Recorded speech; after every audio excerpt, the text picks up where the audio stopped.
we had to do those windows and then take them down because you could see, of course, the outline. The bicycle sign had to be redone. And we're talking about like right before camera. There was a lot of heart put into all of that, all from the perspective of Allie. Let's do it. It'll be really worth it. I know Erin's wanted to get up there for so long.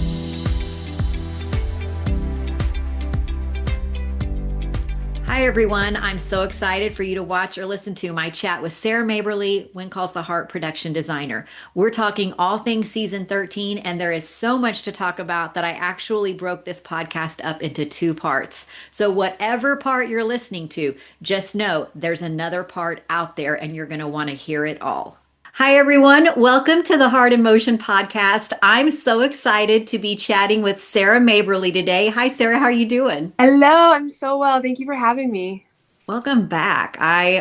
We went through season 13 of When Calls the Heart. For anybody that doesn't know, Sarah is the production designer for When Calls the Heart. And so many scenes and pieces and all of these things that we just know that you and your team have kind of just like sprinkled throughout the whole season. And so I was not wishing the season away, but I was eager to get to the end of the season to be able to talk with you about them. You always give us so many good insights. So thanks for coming back and chatting with me. Of course, it's my pleasure. It's fun.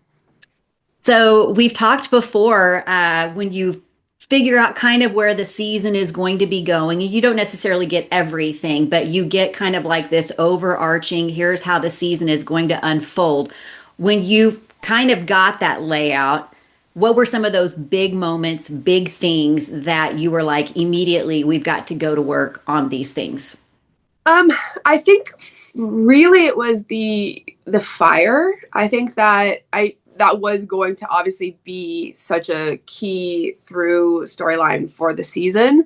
And so not only just the fire itself, which was kicking everything off and was going to be like such a big, like, woof, knowing how we needed to have that progress, and how we were going to tell the story of the healing process for Benson Hills and how that was going to incorporate Hope Valley. And then, of course, visually, what we were going to see and how we were going to see something go from, burn to regrowth, and how we were going to accomplish that. So for me, that was a really big, there was a lot of decisions that needed to be made early on, so that we knew where we were starting, and then we knew where we were going to go with it, and we were going to hit those points along the way. Got it. Okay, so fire is something that we're really focusing in on because it's so woven in between the entire season. I know showrunner Joy Gregory said it was going to be like the backbone of the entire season.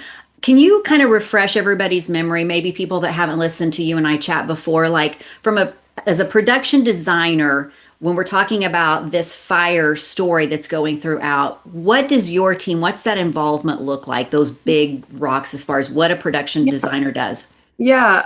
So essentially under, I guess, the production designer umbrella is all of the art departments. So we've got graphics, we've got props, set deck, greens, special effects, paint, and construction. So whenever there's work involved in one of those departments, I am sort of at the helm of the concept, and making sure that they have all of the information they need, and if I'm providing them with the tools that they need to do the job per the script or the director or just our visual concept that we've decided in meetings. And so the fire was a unique one in that there was going to be so much vis effects within these shots, which, isn't my department by any means. And even the setup for that isn't really involving any of my departments. A lot of it is camera, grips, and LX, and making sure that the shot that they're doing is facilitating the vis effects that will be kind of layered in. So from my point of view, I guess I took on almost like just the mother role in that I took all of the information that was coming from our other heads of department within camera, and then our director and our DP, and then just what grips needed and all of that. And I then took the scenes and our locations, and I zoned it, and was able to provide kind of a map of like, this is where we're shooting. These are the locations that we're going to be putting VisFX fire into it. And then I kind of had our Mike Roll be like, okay, this is the angle. And so I took a snapshot of that, and then I drew in fire. And so I provided kind of a visual of like, hey, they're going to be coming this way, and we're going to have fire here, and we're going to have fire in the background over there. So I was able to sort of paint those pictures for them based on what the other departments were doing, but provide that information, zone it. But I also like knew within the script, it told us the locations that they were in within the world, like the North Ridge, South Ridge, all that. And so knowing that we had a map of Goldie National Park, I wanted to make sure that geographically it all made sense. So the trail markers that we knew we were putting in the North Ridge, South Ridge, like the certain trails, I made sure that then those trail markers were seen in those scenes. So it all actually made sense geographically. Because there's nothing worse than being like, oh, here's a map, and it said, but then that there's no trees over and that, and there was trees in the shot, so just making sure that all worked. And then the second layer of that was then working with special effects, who's also under the umbrella of the art department and the production designer, and greens with the help of Set Deck, to acquire all of the debris and logs and stumps and foliage and stuff that special effects then burned. So green acquired it. Special effects burned it, pre-burned it in a safe, controlled way. Set Deck put it where it needed to be.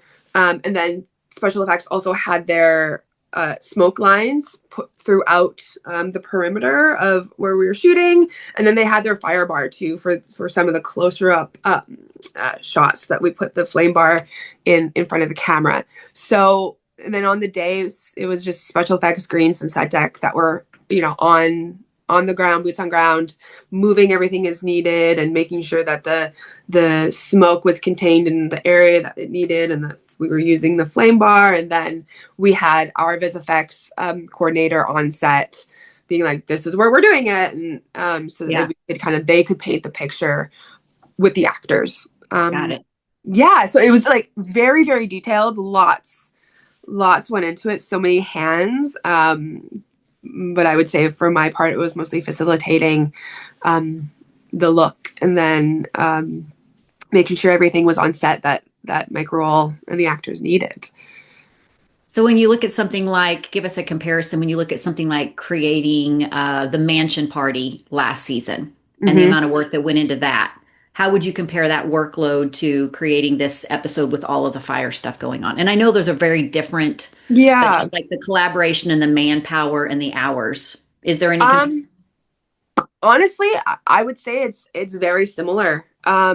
Because with a set like the mansion, we're doing drawings, we're doing we're deciding paint swatches, we're deciding furniture, and then we're actually doing the building, we're doing the painting, we're sourcing, and then we're setting it up, and then lighting is coming in to light it, and then so it's very similar in that different materials, but the same amount of hands to get the work done. And I think the pre-planning was a little more extensive because it was the first block. So we actually had the 4 weeks to do it, whereas we usually just have like 13 days. So there was more time put into it. But there was a lot more scenes which was the thing. So a lot more of Mike Roll and our DP deciding where their shots were going to be and what their setups were going to look like. So there was kind of a dance that needed to be coordinated with camera,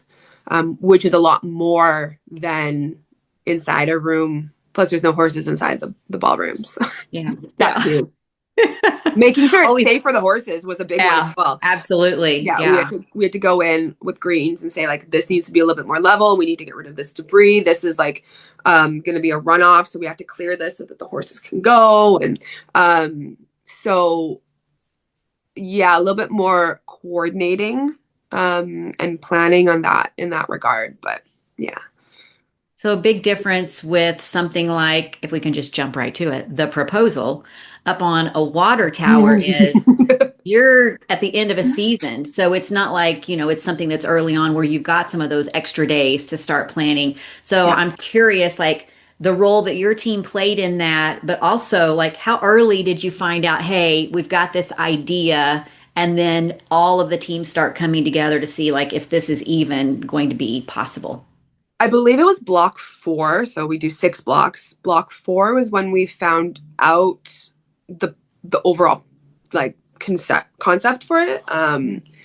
And so very early on it was okay. So what does it need to look like? And when if we are doing work on it, it's going to have to happen while cameras rolling. And so how are we going to justify seeing work being done, or are we just trying to hide it and now we have to figure out like, okay, you can't look here, you have to look here with cameras. So it ended up being a balance of both, but it really took a solid, I would say, like a month um to take it, from Yeah. beginning to shoot. And then yeah, just knowing when we needed to have it ready, and knowing that we were shooting it in the fall and that weather was going to be a big issue.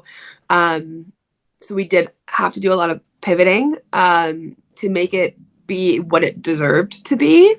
Um, but the key, I think, for us was, first of all, making sure it happened, because of course, it's like you hear something like that and you don't want it to get poo-pooed. Yeah. Like, okay, whether it's a challenge or not, like let's do it because it'll be really worth it. I know Erin's wanted to get up there for so long. And so what can we do to actually make it work? Where do we have to compromise? What are we capable of doing?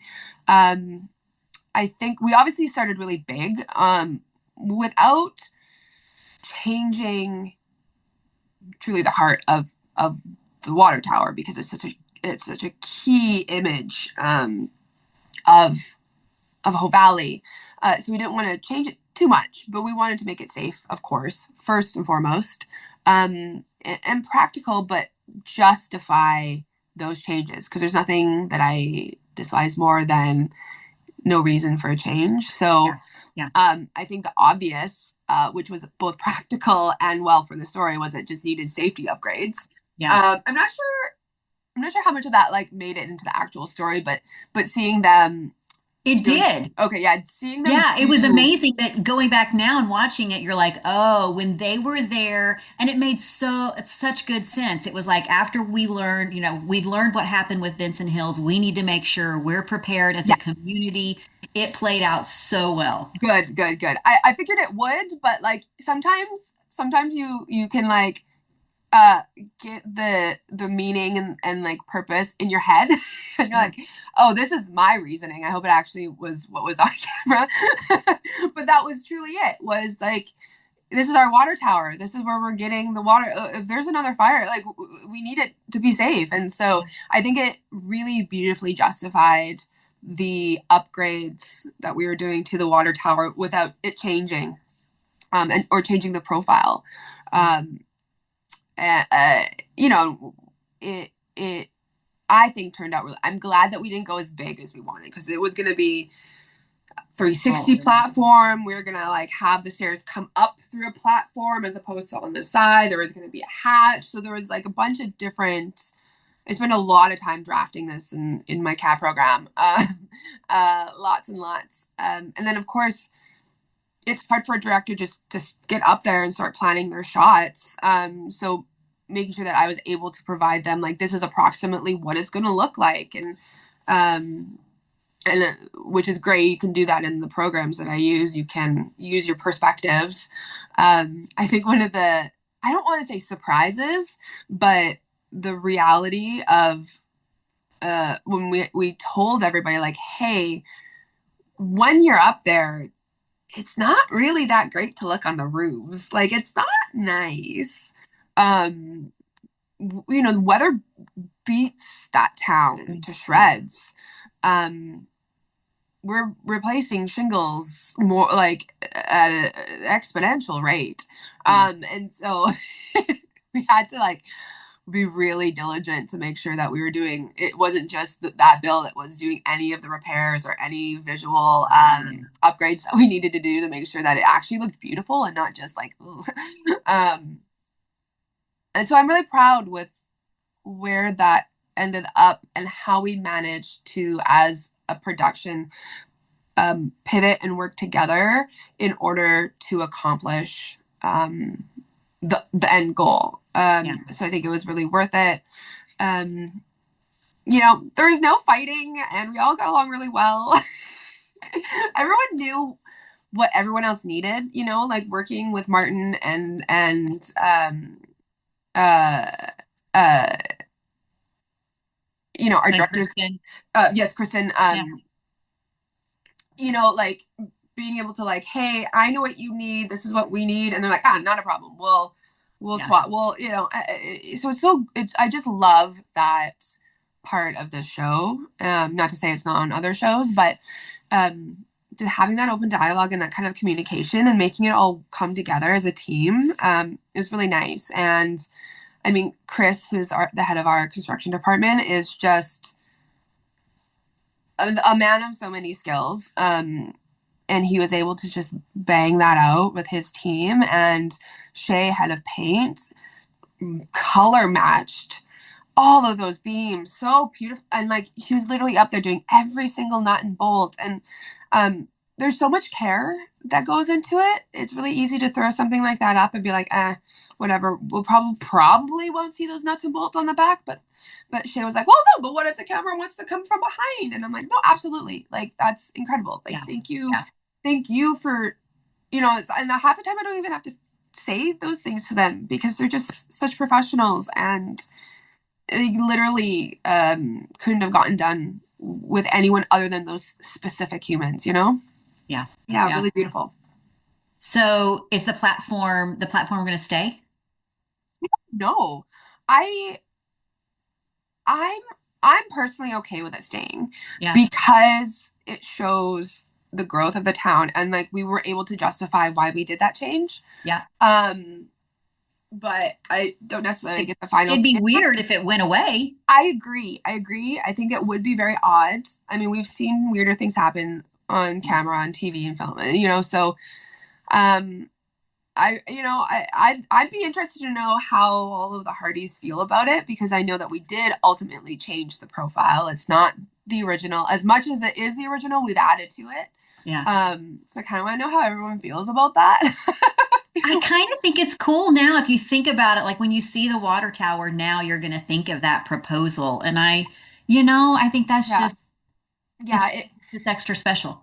it was like when they changed it from Coal Valley to Whole Valley. Obviously, this is like, there was such a reason to change it. But at the end of the day, there was a change. There was a necessary change, and it's become what it is, and it's become what we love so much because we saw the growth. We saw Coal Valley come into Whole Valley, and so I think you can, and maybe for different reasons, obviously, but we had a water tower, and it's serving its purpose, and now it's served a greater purpose, and it's grown to what it is now. And so hopefully, you can see a change like that, and the purpose behind it. I hope that's kind of what reads, as opposed to just like, oh no, we've changed something. But not that I think anyone's mad, but maybe, I don't know. Yeah. You never know. I never know. And that's what I think was so amazing about the Hearties is the passion behind it, whether you agree or disagree. I think that's why the show keeps going because, I think it's a combination of like all of your teams that come together and just that spirit of excellence and wanting to do such a good job.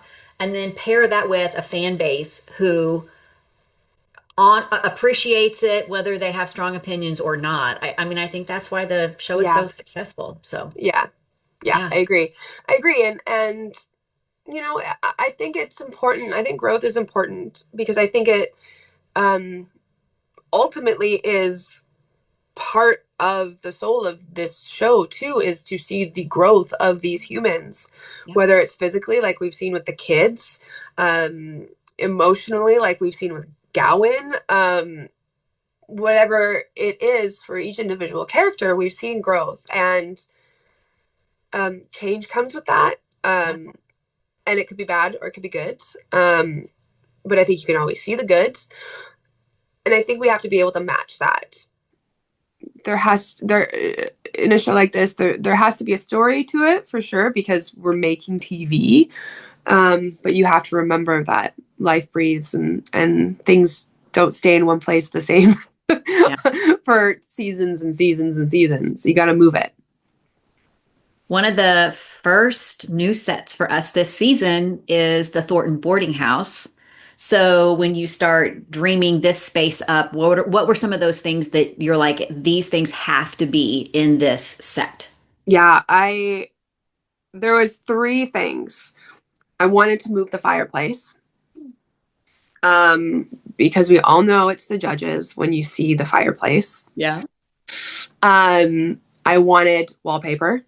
It's hard to put wallpaper in Hope Valley because, especially if it's a set that's gonna stay, you're battling the elements, and you're gonna have to redo that wallpaper every season. Yeah. So when you've got a bigger set like this that is as important as it is and can justify the cost of wallpaper, especially knowing that it's not going to necessarily always be there, the one and done kind of idea.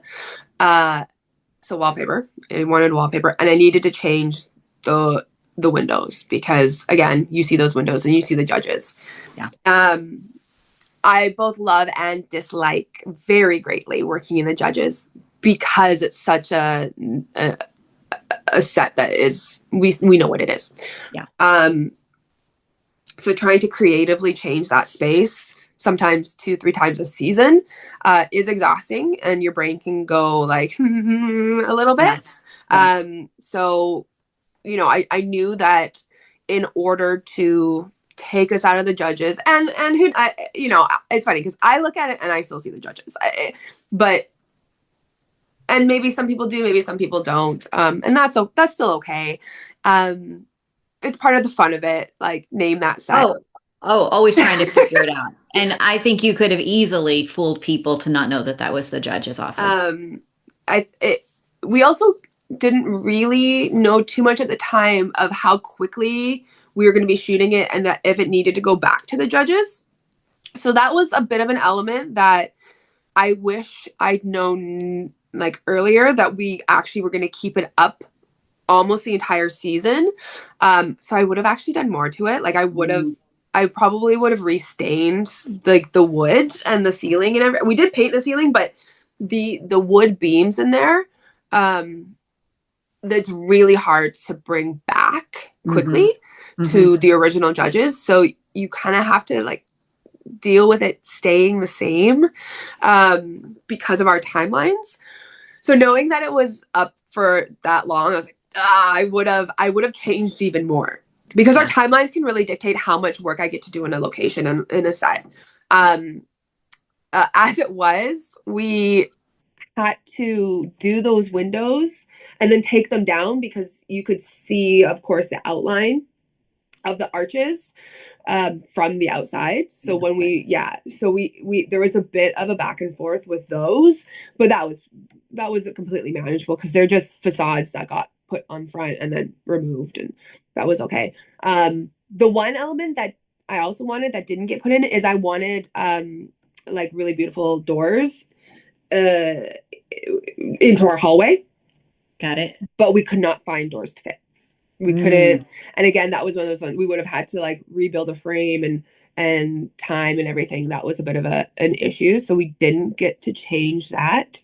I didn't get to add that, but that's okay. I liked seeing that purple hallway anyways. It was nice. And we got to move the fireplace. So I was really happy with how that turned out. Although they never turned around to see the fireplace. So you didn't actually see that wall. That's true. Yeah. It was beautiful. I'll tell you, it looked beautiful. Nice. But not seeing it, of course, when Nathan is doing the light fixture and not seeing it right beside him, that was enough for me. And sometimes you're never totally sure how on the day of a director, even though they say, oh yeah, we're only going to see these three sides, is sometimes you're like, Just I'm in gonna case. do it just Yeah. in case. Just in case. Because what you don't know is how the actors also, when they come into a space, they're like, well, I feel like I would come this way, which is completely reasonable. Mm-hmm. And so it was really, I wanted to give them that complete space, just in case, but no, it's okay. There was another fireplace and it was great. I did tile around it and everything. It's Add it to your amazing portfolio. great. Yeah, it's in there. Nice. Yeah, that was a fun set. That was really fun. And set deck did an amazing job finding everything to go with the patterns and the colors. Yeah. We have a plane land in Hope Valley. How is your team involved in Ah, something like getting a plane to pretend land oh, in Hope Valley? that was so funny because we found a plane. I found a plane. Because we wanted it to be real. Like Yeah. first, like again, let's just see what we can do. We have a fallback, but like let's try and get a plane in. So I did find one. But it would have had to true vintage. Air code DH9 is what it was called. Air code, yeah, air code DH9. They would have had to completely disassemble it, bring it, Oh, and then completely reassemble it, which they're like, yeah, we can do that. And I was like, that's a lot of work. And unfortunately a little out of our budget. yeah. So you don't want to selfishly spend all of a show's money on one thing, knowing that it could be taking away from another department or just another moment. Like, hey, maybe we wouldn't have been able to do the tower build, because we brought in a real airplane when it would have been easier and cheaper to do the VisFX. So that was a little sad. Did find one, couldn't use it, went to VFX. So from an art department perspective, we did the label or the logo on it. Okay. We, Okay. we provided and built that logo for them. But that was it. The rest was camera and grips. We had our VisFX coordinator on set, and they basically marked the zone in which they would be painting the airplane into. And that was the grips lighting, and then camera rolled, and then VisFX painted it in after. And there might have been some stock footage. I don't know if I think some of it was also stock footage. So I think they took stock footage and then duplicated that plane to then land. Yeah. So you have a pilot walking at the camera and then they go in behind it afterwards and they kind of like Yeah. Yeah. paint that in. Exactly. So everything you saw was shot without a plane. And then they just get in there, yeah, and then VisFX and post can just go bloop, here's the Yeah. plane. It's And then brilliant. So great. you just like, drop a spot in that area and say, all right, everybody, the plane's Yeah. going to be here. Look there. Yeah, and honestly, I feel like it was like a tennis ball on a grip stand kind of thing. Yeah. Like Yeah. this is your eye line. Yeah. Wow. Yeah. It's like simple but complicated, like detailed. I guess simple but detailed. I don't know.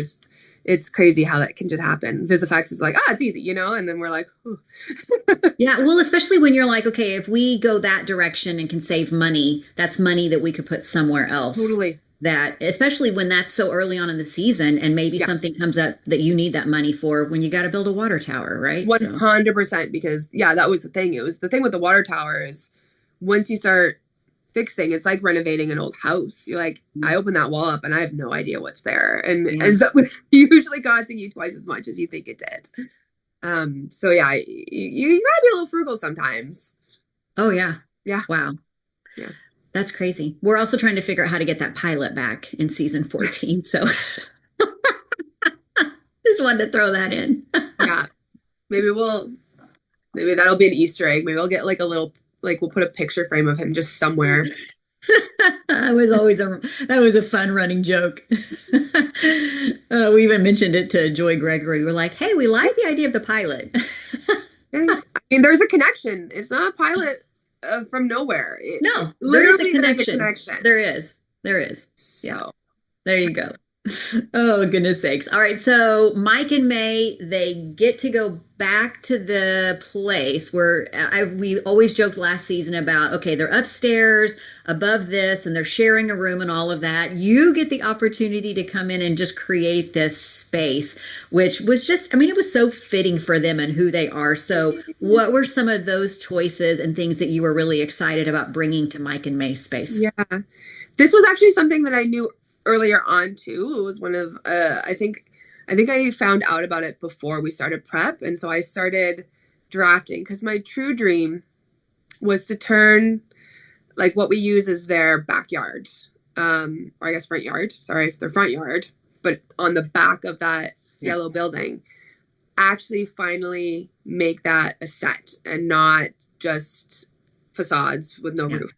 And there was a chance of that happening, um, but the proposal ultimately dictated our money, Yeah. and so we had to pivot. So I had a beautiful house drawn up for them, um, but I took those concepts and we were like, okay, especially if there was only going to be one scene in there. One scene. Yeah. Um, it's one of those like, oh, it could come back, but it might not. And, Hmm. we have to be smart with these decisions. And so it did end up going into our swing set, which was the, let's see, it was the bank, Gowan Petroleum. Now it's the daycare.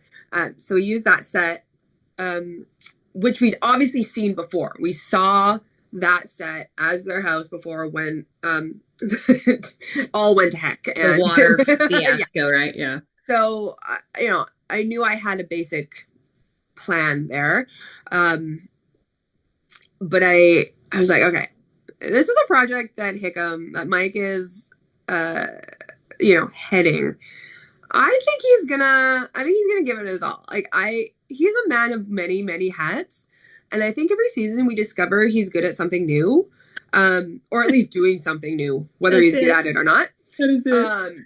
And I literally created a storyline in my head, about his secret desire to like be a decorator, or like his passion for design. Yeah. So um, I was like, I'm going full on with this one then, and this would have been like the newest home in Hope Valley. Like everything else we've already seen is pre-existing. So it still has that old time back in 1900s Victorian feel. So this was our first opportunity to go modern, which of course we're moving into early Art Deco. And Yeah. so I did my research and I found a color palette that was a genuine color palette and colors of the time. And I went, okay, so colors, I want bold colors, I want pattern, and I want modern fixtures. And we got all of it, Nice. which I'm very happy about. The orange and the green is kind of crazy, but I love it. We got a beautiful floral pattern on the curtains and on the couch, and then we got genuine like electric stove, the hot point that you would have seen in 1923, and the fridge. And so Hickam went all out. He went all out for his Love it. sweetheart, but I wanted it to still have that home, like real homey feel to Hmm. it. So adding, the top shelf that had all, I see it as just like a memory. There's little memories up there. Like we've got stuff from the wedding, May's grandma's cookbook, things like that. And then a wall of photos. Yeah. So I definitely went into Mike's shoes. It was like, okay, I'm a designer, but I also want my wife to walk in and cry because she's seeing this Hmm. home that ultimately they're going to be sharing together for the rest of their lives, and the memories are just going to continue to pour in. Memories like their bowls that they made, and Yes. all of that. Yeah. So Yeah. things like that will come back in, if we see that set again. Yeah. So keeping those thoughts in mind as you're kind of creating someone's home. Yeah.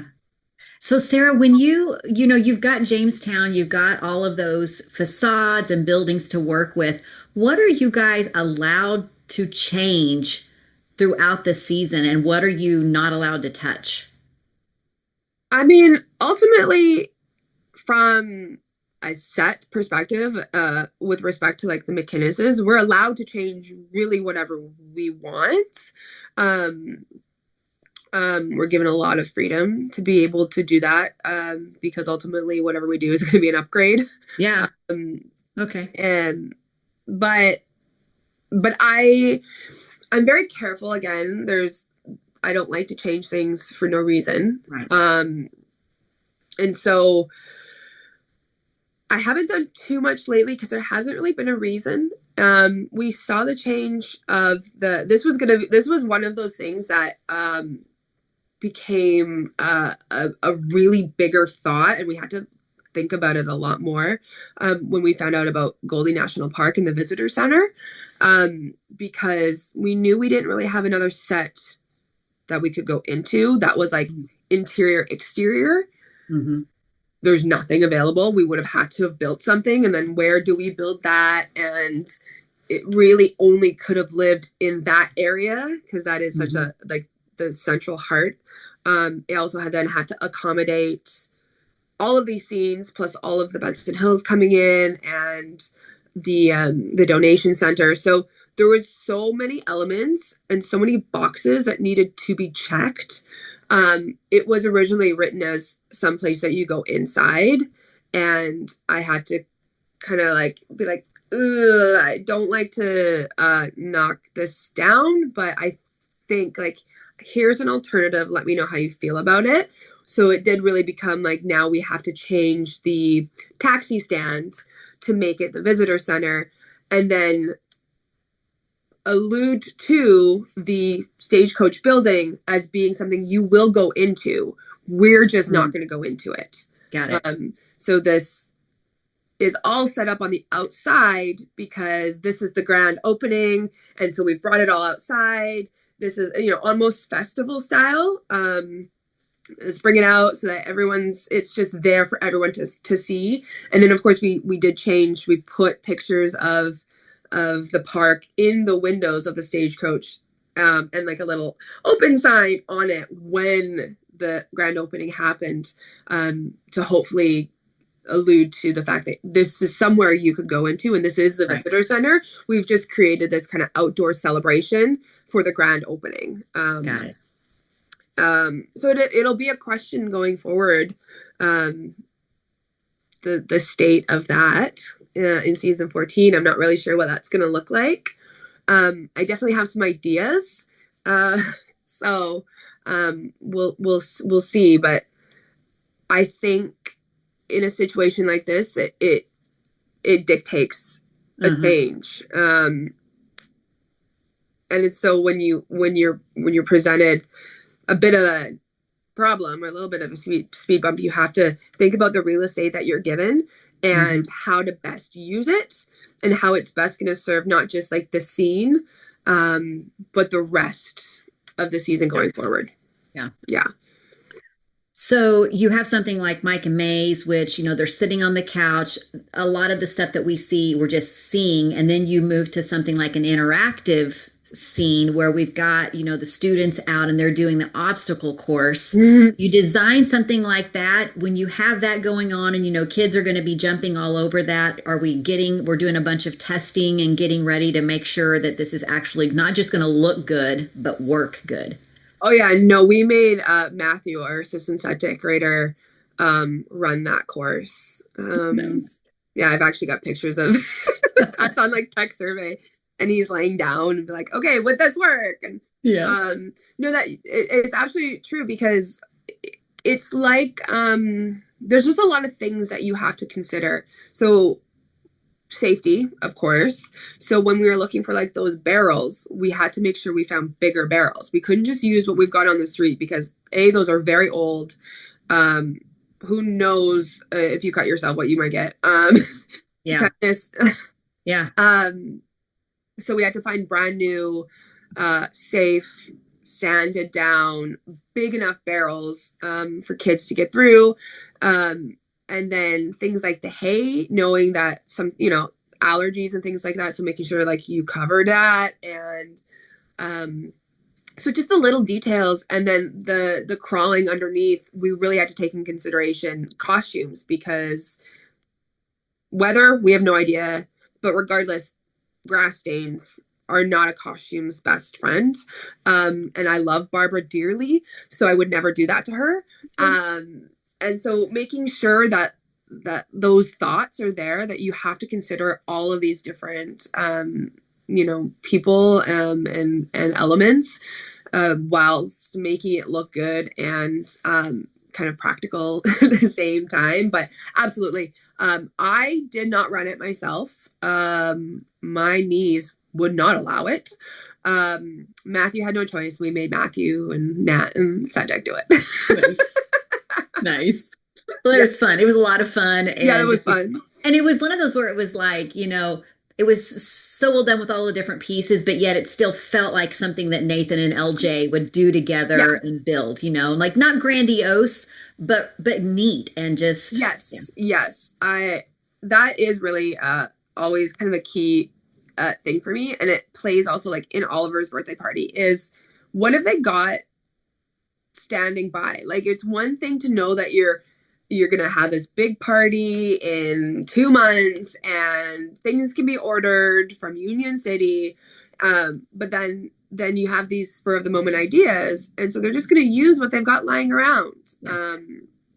And that's, I don't know, that's kind of like, for me, that's the fun part, because I can design something where it's like, go get all this and this and this, and they're all specialty items, and it's whatever. But to think and have to think like, okay, so if we used a barrel to go through, and if they want to climb, well, let's just use hay, things like that.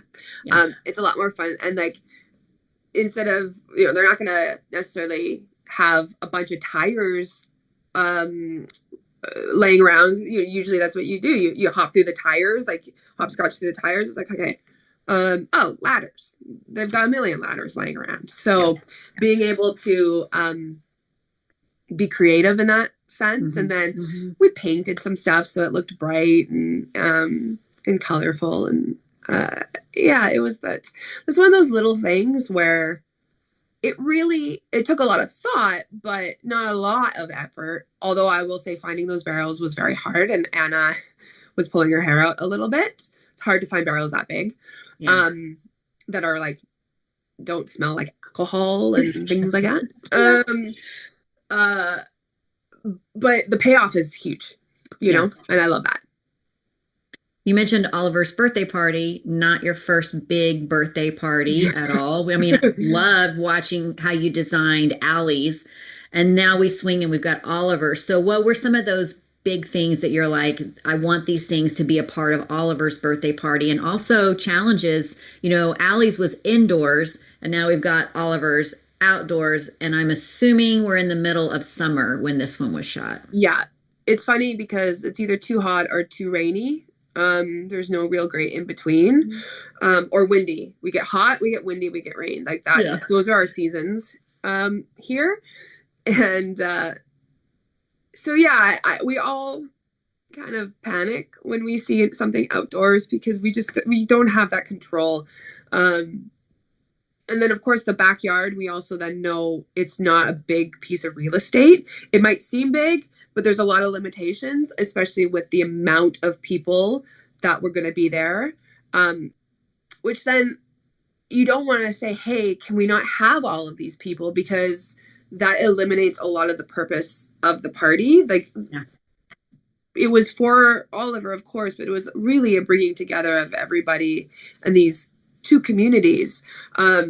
So the weight of that couldn't have been lost. And you didn't want to get rid of that. And so we truly mapped that out with the idea of especially that first shot just being like a dance. And so the locations of everything were very specific. The floor plan, once that once we knew what we needed and we sat down and we talked about those points, it's like, okay, this is the floor plan. And then again, it's Allie is doing this. She is doing this just like from like the deepest parts of our heart. And so it has to have these beautifully special things. But again, not something she's not going and spending all this money and buying and ordering all of this stuff. And so it's things that sorry, something in my eye. That had to have been found items. And so like little things like the balloon. Those were just balloons on like a shovel and a pitchfork because that's what they had. Loved it. I loved it. Yeah. And we needed to celebrate Oliver, and so we only know Oliver as, you know, a Mountie because that's all he's slowly revealing more, of course. But we haven't seen him grow up like we've seen Opal or Allie grow up. And I think that at the core, Allie really wanted to be able, of course, to celebrate all those years past for him and make up for the birthdays that might have been missed. And so having it kind of hit me because it was like, you know, I have a little boy, and so it's like, okay, all of his loves and his likes and his milestones. So we really thought about those elements that we were going to include on the tables, and these were written. The tables were written. That was part of it. We knew that it had to tell a story of past birthdays, but we didn't know what those were going to be. And so it took some brainstorming and deciding like, okay, arts and crafts. So every age kind of had its own significant item. And then we just got creative in how we were going to display that. And Art did a really good job of making the pots with the little signs on it, and the little sayings. So I think as far as detail goes, this is one of the most detailed scenes because of those. And again, that honestly, that's what you'd want to go back and maybe watch for again and pause on all of those little cards and all those little things and see what it says, because there was a lot of heart put into all of that, all from the perspective of Allie, and then of course like from us mothers as well. Yeah. You know, wanting, you know, this kid to have just like the most beautiful memory he could. But of course, then you got to keep the Mounties, like pin the tail on the Mountie. That was just hilarious. I love that Bill brought that in. There's a board. I'm not sure. I saw it in some photos, but I wanted to have a kind of a pin board of little notes to Oliver. So that wasn't scripted. I was just like, hey, like, can we kind of just have a little like, hey, this is what I love about you board for him, so that people could come and write the little notes and pin it on. So we wrote a bunch of stuff and put it on. And the thing is you always offer these set deck pieces as also potential for background actors. Yeah. So we worked together and being like, hey, this is something, what we'll do is we'll put a little table beside this with some empty paper and some pencils. And if you actually want people to be there writing and pinning, like here's an interactive set deck feature for you. And I think that is what that entire set became, especially because of that first scene with them walking in and seeing the setup happen. So seeing them hanging the happy birthday Oliver, and then having those elements on a table where Goldie's, you know, coloring, and all those little elements, like there was so much detail to that. But then of course you wanted to be able to encompass it with the design and decoration. And so that was a lot of fun. You know, we needed to fill that backspace because there's a kind of a weird hill. And so you couldn't really have people interacting back there, but you don't want a blank, empty corner. And so being able to like, utilize the tree and hang some tree to add some visual height to a scene with the umbrellas and the tables Because you also want to then set it up practically. I go like, okay, well, what do you need at a party? You need a place for people to sit. You need a drink station. You need a food station. You need something for presents. So then it's just that fun party planner in me that goes like, what do I want at a party? Let's make sure that that's there. And then colors was a big one, because we wanted it to be Mountie colors, but we wanted to avoid obviously like red and white because that was too Canadian, and then you don't want to add blue because that's like American, and so you didn't want to land on a specific notable color design, and so we played around a lot with that, and I did a lot of color swatching, and then we came up with what it was, and I was like, cool, because we also haven't seen that color palette either, because there's that. You're like, well, I can't do purple because that's Allie. Yeah, I can't do blue because that was Nathan. You start all of a sudden like, what other colors are left? And we're going to pick up on it too. Like, we know. Like, yes, absolutely. So I'm like, I'm running out of colors here. Rory Biv is just out the window now. I really loved that. And then the other element that was important for that is because it was coming in, that was block 2, and I knew in block 3, because we were obviously starting prep and starting the ideas there, all of a sudden came up like, oh, we're gonna see the angle towards the water tower and the gas station, but then also what we were creating is Gowan's apartment. Yes. So knowing that we weren't necessarily visiting that set in block 2 for the party, we were going to see it and we were going to be visiting it in block 3. So we had to design that then and get it ready a block early. So there's a lot of things that, and this is when knowing what what's coming up helps. Yeah. Because being able to pre-plan and establish that before we actually are supposed to see it in reality, huge. So we were able to get then that set ready. And I was already talking with Peter about it, which was great. So I was already in contact with our director so that I could also then provide him what he needed in the scene. And then of course talk to Martin because I want his input because it's his house. So, yeah. That was a lot. Yeah. And it was great. I mean, but definitely everybody needs to go back and watch and just kind of freeze frame on each of those. There's a lot of camera movement too, where it's just like a lot of sweeping across that stuff, but just pause it long enough to look at it. Because I think that people that have followed your work, When Calls the Heart, all know that, when Allie hands Toby a birthday invitation, it's not a blank card. Like it's drawn out, the Mountie is on there, the words are on there, like you guys make sure that there's stuff on those pieces of paper.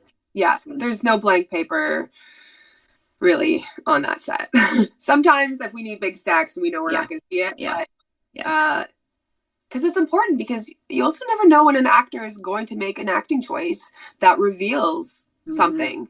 So you have to be prepared. So having that forethought it really opens up the opportunity, I think, for actors and directors to take what's on script further. And I love that part. I'm a huge fan of that. Filling drawers and cupboards, you got to have them full. You can't have an empty set. Yeah. So you're so good at reinventing spaces.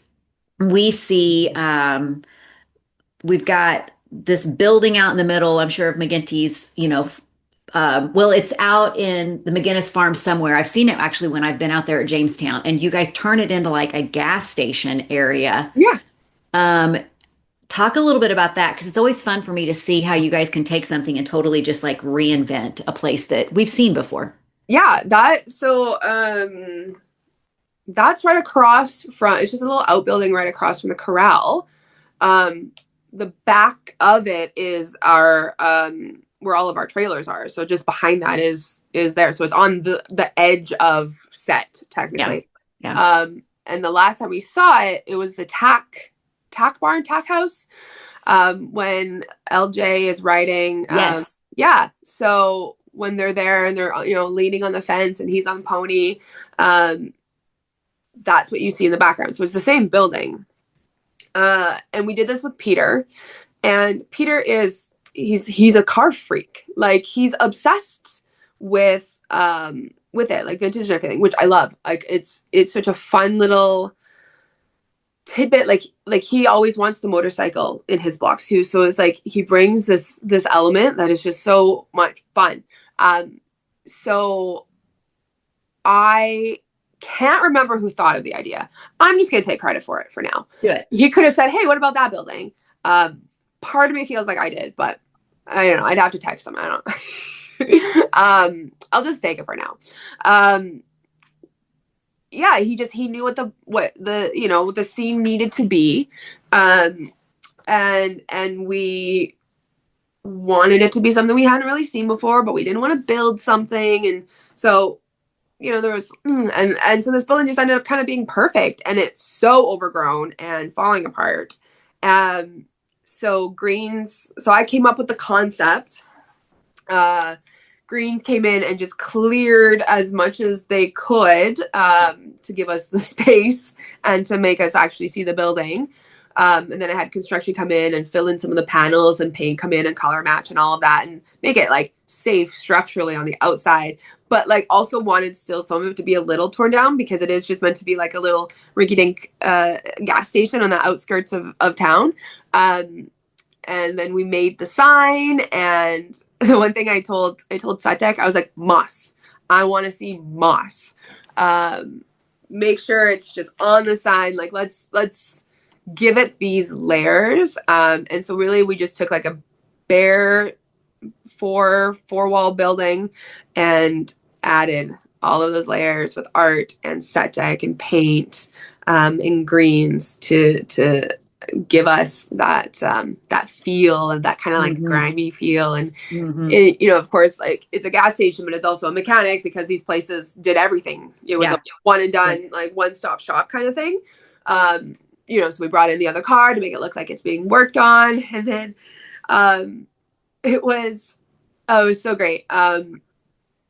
We wanted to be able to show them filling up the car, but it's not the same as it is now. It's actually under the seats, the driver's seat, which, because these are operating cars, like there's an element of safety that has to be considered because of fumes and all that stuff that I don't know anything necessarily about, and you trust your people.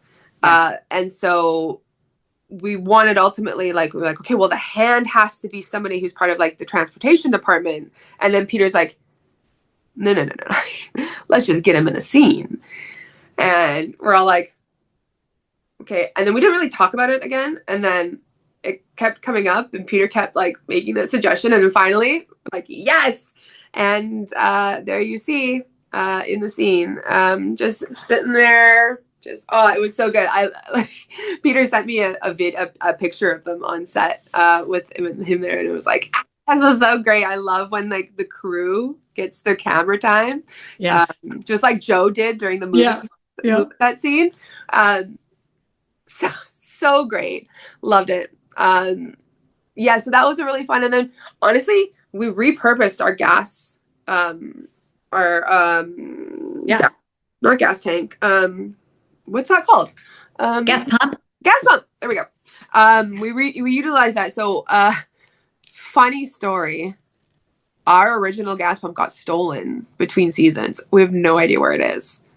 No idea. It landed on set, disappeared before we could dress it. A couple of signs got stolen too. We had to make a couple of new signs.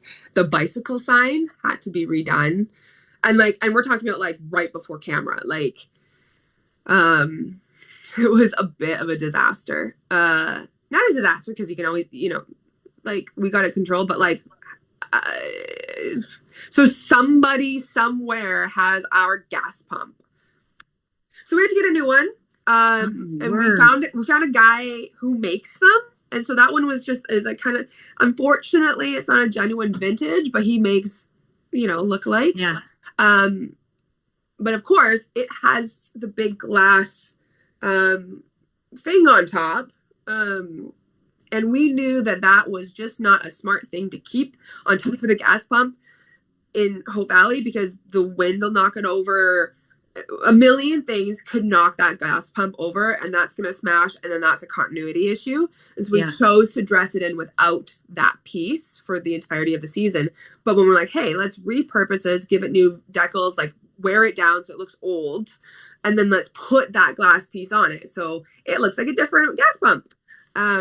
But it's fun little things because, you know, you kind of think about there's only going to be one or two styles of a gas pump in this region. So, you know, it is okay to repurpose things like this because it's not out of the realm of belief that they had the same one. Yeah. They have the same style. So we made it look a little different because that's fun to do. But yeah, so that's the same gas pump as the whole gas station. But that, yeah, what a fun scene. That was a lot of, I know they had a lot of fun shooting that scene too. Oh yeah. Peter's a little jokester and yeah, I kind of wish I had been able to be on set for that day. But yeah, that was like a fun little thing where we just get to reinvent a space and kind of like make that movie magic with somebody who's like as passionate about gas stations as Peter DeLuise. Perfect. If you've made it to the end of this interview, just want to remind you that this is only one half of my chat with Sarah. So whatever podcast platform you are listening or watching, be sure to go find that other part to my chat with Sarah. You're going to love it.